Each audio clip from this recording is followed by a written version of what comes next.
Okay बच्चों,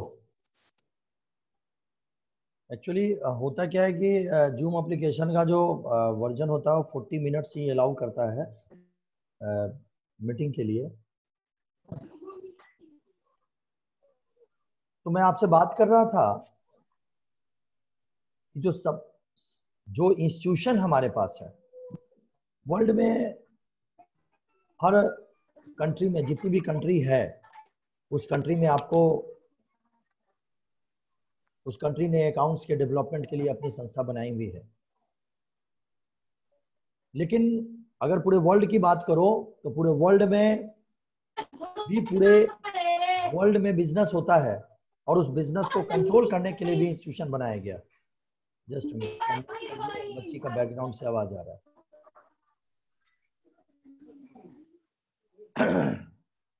और उसको हम लोग बोलते हैं इंडियन इंटरनेशनल अकाउंटिंग स्टैंडर्ड। तो बहुत सारा वर्क होता है, work in the sense India में भी डेवलपमेंट होता है, इंटरनेशनल लेवल पे भी बिजनेस में डेवलपमेंट होता है, सब जगह रिसर्च हो रहा है बेटा, और सब जगह रिसर्च में बातें आ रही हैं। तो सारी चीजें हम लोग पढ़ेंगे आगे जा करके। अकाउंटिंग में जो सबसे पहली बार जो एक स्टैंडर्ड डिफिनीशन दिया गया, वो स्टैंडर्ड डिफिनीशन दिया गया, वो AICPA का स्टैंडर्ड डिफिनीशन दिया गया। AICPA दैट मीन्स अमेरिका में पहली ऑर्गेनाइजेशन स्टार्ट की गई, और अमेरिका में जो पहली ऑर्गेनाइजेशन स्टार्ट की गई उसको बोला गया American institute of certified public accountants. ये सारे PDF मैंने पिछले क्लास में दिया था आपको, फिर मैं दे दूंगा। American institute of certified public accountants, इन्होंने पहला डिफिनीशन दिया और बड़ा बेहतरीन डिफिनीशन दिया। पहले डिफिनीशन में इन्होंने कहा कि accounting is the art of recording. मैं आपको इस पूरे डिफिनीशन को आज स्टोरी में समझाऊंगा, और बेटा अगर आप इस डिफिनीशन को समझ गए तो पूरी डबल एंट्री को समझ गए, पूरी अकाउंटिंग को समझ गए। चलिए पहले रिटर्न में समझते हैं। Accounting is the art of recording, classifying and summarising in a significant manner and in terms of money transactions and events which are in part at least of a financial character and interpreting the result thereof. That is the standard definition. ये standard definition दिया गया AICPA के द्वारा। अब बेटा इस definition में accounts की सारी बातें कह दी गई कि आपको करना क्या है डबल एंट्री सिस्टम में। आज मैं उस पूरी चीजों को आपके सामने रखता हूं, एकदम ध्यान से सुनेंगे। सबसे फर्स्ट जो कॉन्सेप्ट आपको दिया गया उसमें कहा गया कि अकाउंटिंग क्या है। तो अकाउंटिंग आर्ट है। अब सबसे पहले समझते हैं कि अकाउंटिंग आर्ट है, इसका मीनिंग क्या है। आर्ट किसको बोलते हैं? एक अगर कोई सिंगर है और वो बार बार रियाज करता है तो उसकी आवाज क्या होगी? और अच्छी हो जाएगी। अगर कोई पेंटर है जो कि पेंटिंग करता है तो बहुत पुराना होता जाता है, उसकी पेंटिंग और भी अच्छी हो जाती है। इसी तरीके से अगर कोई चार्टर्ड अकाउंटेंट या कोई फर्म का अकाउंटेंट बहुत बार अपने काम को बहुत साल तक करता चला जाता है तो बहुत ही परफेक्ट हो जाता है। That is the art. दूसरी सबसे बड़ी बात कि अकाउंटिंग में हर चीज का बेटा फॉर्मेट है। फॉर द एग्जाम्पल मैं आपको बताता हूं, हर चीजों का अपना एक फॉर्मेट है। क्या फॉर्मेट है? तो मैं आपको बता दूं एक चीज कि जैसे आप जर्नल बनाते हैं तो जर्नल के लिए क्या करते हैं, ऐसे लाइन लेते हैं, दैट इज द फॉर्मेट। अगर आप बेटा जी लेजर बनाते हैं, लेजर का अपना फॉर्मेट होता है, ये फॉर्मेट होता है। अगर आप ट्रायल बैलेंस बनाते हैं, ट्रायल बैलेंस का अपना फॉर्मेट होता है।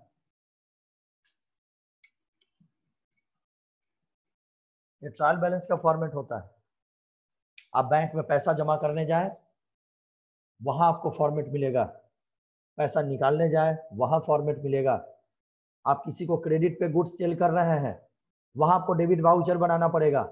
सब प्रैक्टिकली मैं करवाऊंगा आपसे काम।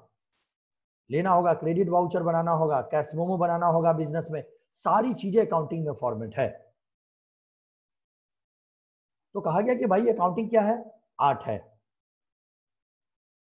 बगैर आर्ट के अकाउंटिंग नहीं हो सकता। बेटा जी इसी चीज को अगर आप चार्टर अकाउंटेंसी के बुक में पढ़ें तो चार्टर अकाउंटेंसी की बुक कहती है कि accounting is the art as well as a science. क्यों? ये साइंस क्या होता है? साइंस में क्या होता है? क्या ए प्लस बी का होल स्क्वायर आप चेंज कर सकते हैं क्या? मेंडलीव के एटॉमिक स्ट्रक्चर को आप चेंज कर सकते हैं क्या? न्यूटन के लॉज को आप चेंज कर सकते हैं क्या? नो। इसी तरह से बेटा अकाउंटिंग में भी साइंस है। और अकाउंटिंग की साइंस क्या है? कि जर्नल एंट्री बनाने के लिए आपको बहुत सारे लॉज पढ़ने होते हैं। ये लॉज क्या है? Traditional approach, modern approach. In a traditional approach, accounts are classified in two forms. In a modern approach, accounts are classified in 5 forms. And in a traditional approach, personal account, impersonal account, real account, nominal account, personal accounts के rules हैं, real accounts के rules हैं, debit what comes in, credit what goes out, debit the receiver, credit the giver. बहुत सारे rules हैं। ये rules को आप नहीं चेंज कर सकते। अगर the institute of chartered accountancy of India ने कोई लॉ बना दिया, अभी तक हमारे लॉ बन चुके हैं 36 तक। इसको हम लोग अकाउंटिंग स्टैंडर्ड के नाम से जानते हैं। अकाउंटिंग स्टैंडर्ड 1, अकाउंटिंग स्टैंडर्ड 2, 3, 4, 5, 6, 36 तक।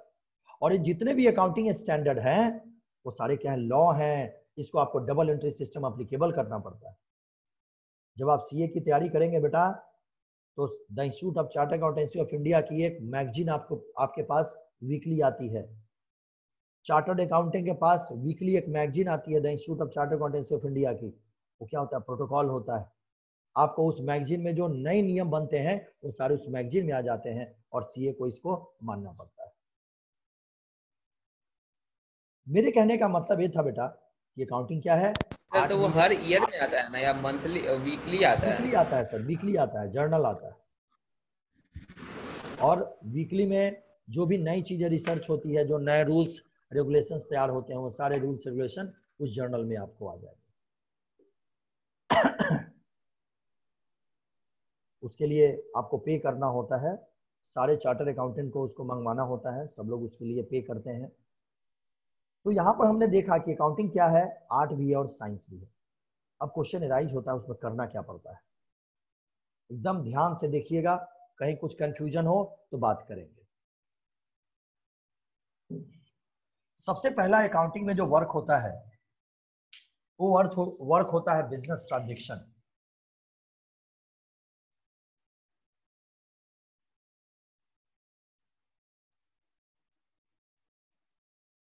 Business transaction.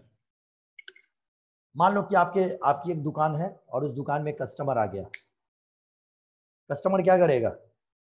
आपके पास आएगा, बोलेगा भैया सामान है आपके पास, आप बोलेंगे यस है, तो पूछेगा भैया इसका कॉस्ट क्या है, तो बोलेगा इतना कॉस्ट है। तब आपको कहेगा कि ठीक है इतना कॉस्ट है तो आप मुझे ये सामान दीजिए, पैसा लीजिए। That's called business transaction. लेकिन बिजनेस में जैसे कोई ट्रांजेक्शन होता है तो हर बिजनेसमैन को एक रिसिप्ट बनाना होता है। आप दुकान में जाइए, कोई सामान का लेन देन कीजिए, तो आपको क्या देगा, कि रसीद देगा, रिसिप्ट देगा।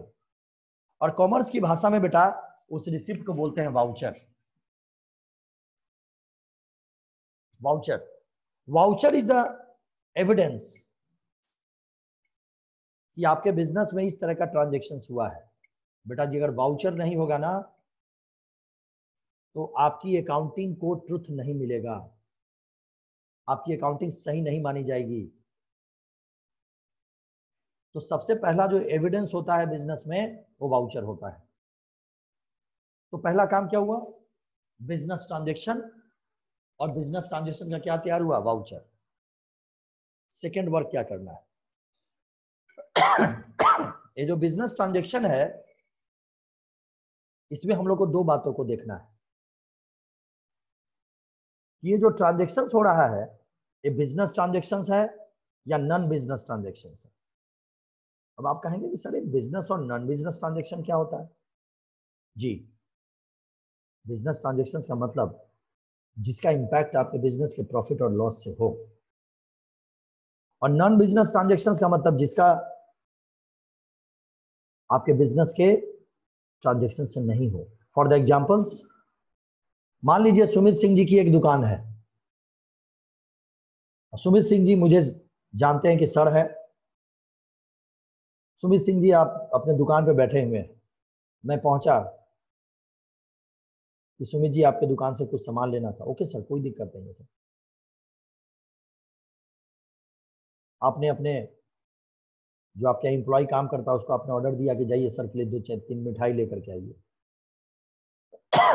आप बुला लिया, आपने मुझे मिठाई खिला दिया। फिर आपने पूछा कि सर क्या लेना है आपको, मैंने बोला सामान लेना है। मैंने सामान लिया और मैंने उस सामान के पैसे दिए। क्या सुमित जी आपके यहाँ जितने कस्टमर आते हैं सबको आप मिठाई खिलाते हैं। जी नहीं, सबको आप मिठाई नहीं खिलाते। वो जो मिठाई आपने मुझे खिलाई that is the non business transaction. और जो सामान मैंने आपसे लिया और उसके लिए जो मैंने पैसे आपको पे किए that is the business transaction. जो मिठाई आपने खिलाया वो आपके लिए क्या है, ड्राइंग्स है। आगे पढ़ेंगे सेकंड चैप्टर में क्या होता है ड्राइंग्स। तो सबसे पहले आपको आइडेंटिफाई करना है कि ट्रांजेक्शन्स में बिजनेस ट्रांजेक्शन्स कौन से हैं और नॉन बिजनेस ट्रांजेक्शन्स कौन से। जितने भी बिजनेस ट्रांजेक्शन्स को आइडेंटिफाई कर लिया और उसका क्या बना दिया, एक वाउचर बना दिया जिसको आप रसीद बोलते हैं बिजनेस में, जो दुकान वाला आपको देता है। अब क्या करना है, चलिए यहां तक बात समझ गए। अब जो काम करना है कि ये जो बिजनेस ट्रांजेक्शन्स है इसको हम लोग को क्या करना है, रिकॉर्डिंग। इसको क्या करना है, हम लोग को लिखना है कि हाँ हमारे बिजनेस में ये ट्रांजेक्शन्स हुआ। उसको लिखना है, नोट करना है। सर थ्योरेटिकल भाषा में इसको हम लोग रिकॉर्डिंग कहते हैं, और अगर इसको हम प्रैक्टिकली अगर बात करें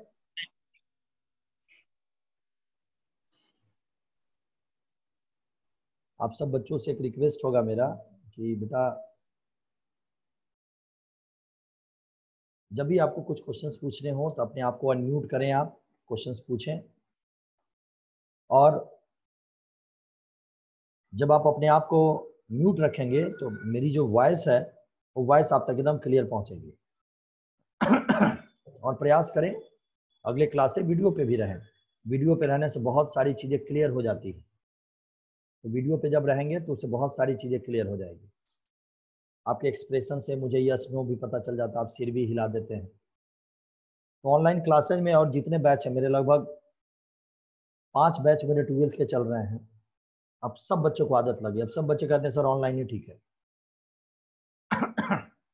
तो ऑनलाइन एक बहुत अच्छा माध्यम है, कहीं कोई बुराई नहीं है। आप देखिए मैं सारे क्वेश्चंस बोर्ड पे बना के आपको दिखलाऊंगा,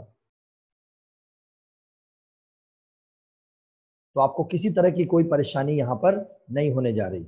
हाँ, थोड़ी रेस्पॉन्सिबिलिटी आपकी बढ़ती है। तो मैं आपसे कह रहा था कि बिजनेस ट्रांजेक्शन्स में क्या करना है, रिकॉर्डिंग। रिकॉर्डिंग को क्या करते हैं हम लोग, इसी को हम लोग प्रैक्टिकल की भाषा में बोलते हैं जर्नल एंट्री।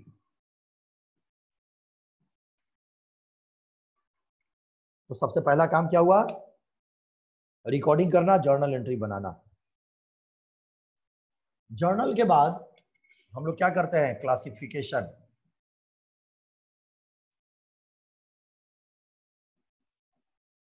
क्लासिफिकेशन को बोलते हैं लेजर।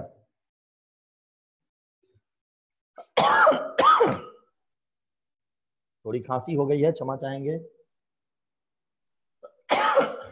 क्लासिफिकेशन को क्या बोलते हैं, लेजर।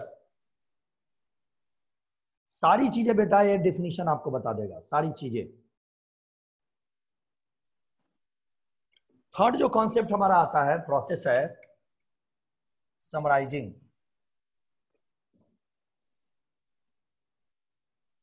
समराइजिंग को बोलते हैं ट्रायल बैलेंस।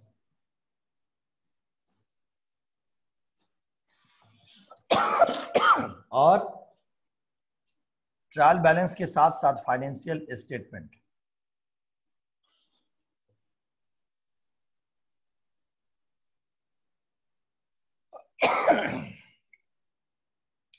मैंने क्या कहा आपसे, मैंने कहा आपसे पहला बिजनेस ट्रांजैक्शंस में क्या होगा, वाउचर बनेगा। वाउचर के बाद क्या बनाएंगे, रिकॉर्डिंग करेंगे, जर्नल बनाएंगे। जर्नल के बाद लेजर, लेजर के बाद समराइजिंग करेंगे, trial balance and financial statement. इसके बाद क्या करते हैं,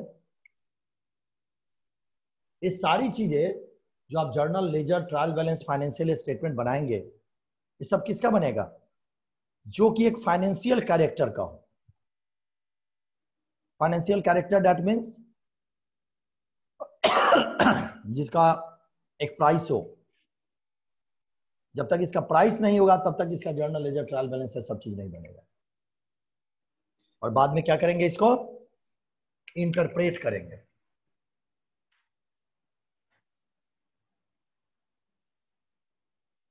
ये इंटरप्रेट क्या होता है, इंटरप्रेट हम इन सब चीजों को करते हैं और देखते हैं कि हमारे बिजनेस में क्या हुआ है, प्रॉफिट हुआ, लॉस हुआ, बिजनेस में एक्सपेंस कितना है, बिजनेस का एक्सपेंडिचर कितना है, हमारे बिजनेस में क्या डेवलपमेंट हो रहा है, ये सारी चीजें हम लोग देखते हैं। बच्चों मैंने डिफिनीशंस को आपके सामने रख दिया है,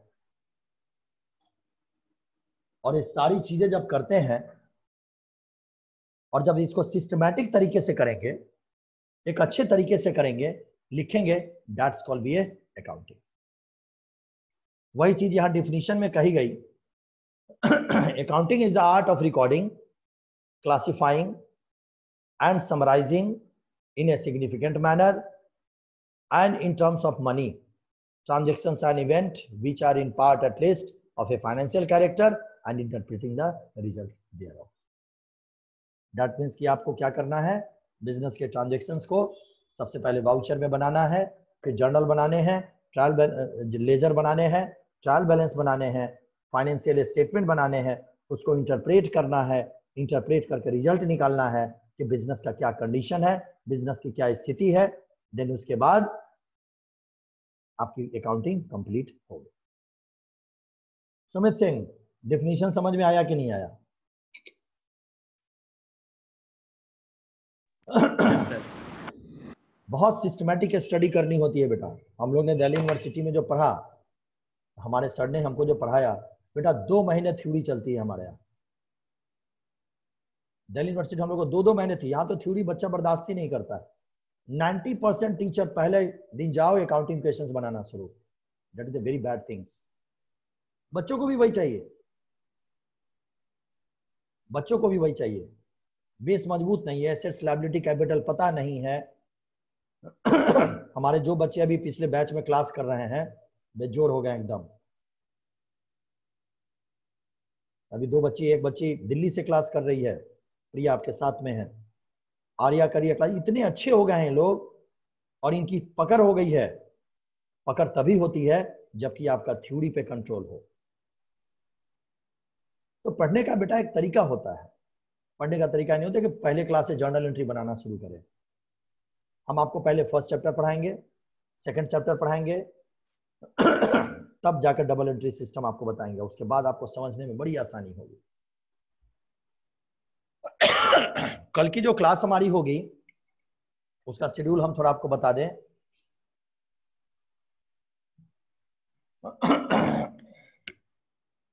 ध्यान से देखेंगे रूटीन को।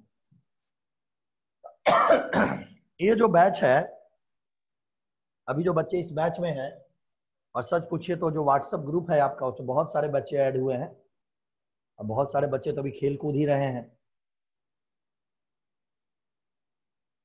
अच्छा सर क्लासेस मॉर्निंग में भी होती है क्या? अच्छा जी, अभी तो मॉर्निंग में, इवनिंग में ही क्लासेज हम लोग ले रहे हैं। अभी मॉर्निंग में तो नहीं होती। आपको कोई प्रॉब्लम है क्या अक्षत जी?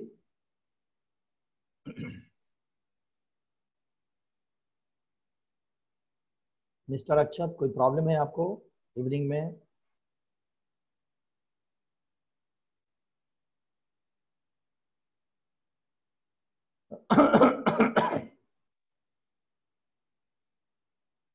वैसे बहुत सारी ये बैच भी पहले सुबह में ही चलती थी, लेकिन सुबह में थोड़ा मुझे इग्नू भी जाना होता है और जीडी मदर भी जाना होता है। तो हमारे यहाँ पे स्कूल में टीचर जाते हैं, वहीं से ऑनलाइन क्लासेस होते हैं। हमारे स्कूल की भी ऑनलाइन क्लास बहुत अच्छी होती है, तो वहाँ हम लोग को जाना होता है। मैं तो 1 ही घंटे के लिए जाता हूँ स्कूल और मैं अपनी क्लास लेकर के चले आता हूँ। लेकिन मॉर्निंग में अगर मान लीजिए कभी बच्चे को दिक्कत होगी तो मॉर्निंग भी क्लास हो सकती है। अभी तो बहुत सारे बच्चे आ रहे हैं, लॉकडाउन में तो कॉलिंग भी हो रही है, बहुत सारे बच्चों से बातचीत हो रही है। जो बच्चे इच्छुक हैं वे बच्चे क्लास में आएंगे, क्लासेज अच्छी लगेगी, देन उसको कंटिन्यू करेंगे। ऑफलाइन में तो मैं आपको बता दूं कि मैं 3 से 4 ही बैच लेता हूं ऑफलाइन में। 2 बैच अखाड़ा घाट वाले ब्रांच में, 2 बैच लेनिन चौक वाले ब्रांच में। यस सर, टाइम की प्रॉब्लम है, बिजी रहता हूं। ओके, तो आप अक्षय जी एक बार मेरे से बात करेंगे। बच्चों एक नंबर मैं दे रहा हूं, आप नोट कर लीजिए, 9905440701। ये नंबर लिख लें। आपको जो भी व्हाट्सएप मैसेज करना हो, कभी घर पे पढ़ रहे हैं और कोई दिक्कत आपको हो गई, तुरंत आप मैसेज करेंगे कि सर इसका मीनिंग बता दीजिए। और अच्छा जी एक बार बात करेंगे, बातचीत करेंगे, सॉल्यूशन निकल जाएगा, कोई बहुत बड़ी प्रॉब्लम नहीं है। ठीक है, क्लासेज आपको मॉर्निंग में भी मिल जाएगी। थोड़ा सा बच्चों, कल से मैं दोनों सब्जेक्ट स्टार्ट करूंगा, तो कल से थोड़ा टाइम टेबल चेंज होगा आप लोगों का। मैं वैसे ग्रुप में भी डाल दूंगा मैसेज। कल से जो क्लास आपकी होगी, सबसे पहले क्लास होगी 3:45 टू 4:20। 40 मिनट का ही क्लास होता है। इस क्लास में आपको स्टार्ट होगी बिजनेस स्टडीज। बिजनेस स्टडीज में जो बुक आपको लेना है वो लेना है पूनम गांधी, वीके पब्लिकेशन की बुक है, और एनसीईआरटी। ओके, नाम लिख सकते हैं पूनम गांधी सर और जी सर। मेरा एक क्लास रहता है कितने बजे से सर? 3 से 4 तक। 3 से 4 तक आपकी क्लास रहती है। ओके, तब तो यहाँ प्रॉब्लम होगी। तो फिर देखते हैं, ठीक है ना? इसको देखते हैं कल। कल मैं टाइम शेड्यूल देखता हूँ कैसे मैं इसको एडजस्ट करता हूँ। अच्छा जी, आप इवनिंग में कितने बजे फ्री रहते हैं?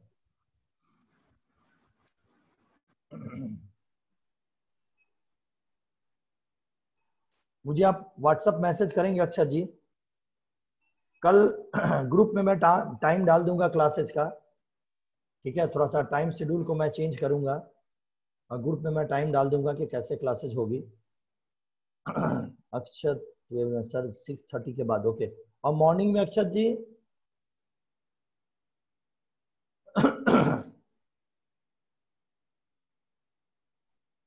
मॉर्निंग में फ्री कब रहते हैं?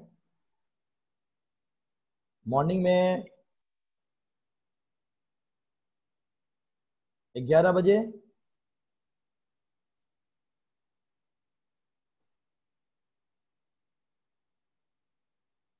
Yes sir, okay. तो मैं शेड्यूल चेक करता हूँ। 2 बैच हैं 11th के, दोनों बैच को शिफ्ट करना होगा। तो मैं देखता हूँ मैं कैसे उसको एडजस्ट करता हूँ। अभी वाला टाइम भी सही है सर। आदित्य सिंह, देखते हैं, ठीक है ना, देखते हैं थोड़ा टाइम टेबल को चेंज करना होगा, इसलिए कि मुझे अब थोड़ा सा लेनी चौक पे भी कल से स्टाफ लोग सारे लोग बैठ रहे हैं, तो थोड़ा वहां भी जाना होगा, देखना होगा सिस्टम को। तो कल हम लोग फिर मिलते हैं। कल बेटा जब शेड्यूल डलेगी व्हाट्सएप जरूर चेक करेंगे। व्हाट्सएप पे शेड्यूल डलेगी, और कल आपकी 2 शेड्यूल क्लास चलेगी, एक बिजनेस स्टडीज की और एक अकाउंट्स की। सुमित सिंह, मैं आपको बता दूं कि डीके गोयल की बुक से अच्छी बुक पूरे ऑल ओवर इंडिया में नहीं है। तो इसलिए जब आप डीके गोयल को पढ़ेंगे तो आपको बड़ा इजी फील होगा, बहुत अच्छा लगेगा पढ़ने में डीके गोयल को। तो आप एक बुक ले लें डीके गोयल भी, ठीक है? Okay sir. Okay sir, thank you.